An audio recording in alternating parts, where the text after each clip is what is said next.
এই আমি মানুষটা একটা সময় তোমাকে পাওয়ার জন্য প্রচন্ড জিদ করতাম। এই আমি মানুষটা একটা সময় তোমাকে পাওয়ার জন্য কতই না তোমার পিছনে ছুটেছি, শুধু একটা জিনিস তোমাকে বোঝানোর জন্য যে আমি তোমাকে কতটা ভালোবেসেছি। ঠিক একটা সময় তুমি বুঝেছো যে আমি তোমাকে সত্যিই ভালোবেসেছিলাম, কিন্তু তুমি কখনো বিশ্বাস করোনি যে আমি তোমাকে সুখে রাখতে পারবো। মানে তোমার মনে এটা কখনো বিশ্বাস হয়নি যে তুমি আমার জীবনে এলে আমি তোমাকে সুখে রাখতে পারবো।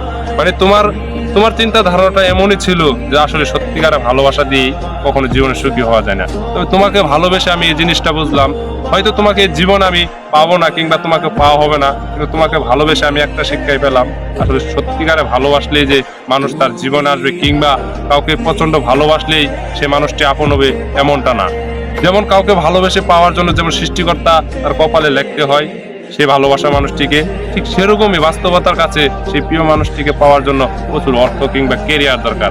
কারণ আপনার যদি টাকা পয়সা বা কেরিয়ার না থাকে, আপনি যাকে ভালোবাসেন না কেন দিন শেষে দেখবেন সেই মানুষটি অন্য কারো হয়ে যাবে।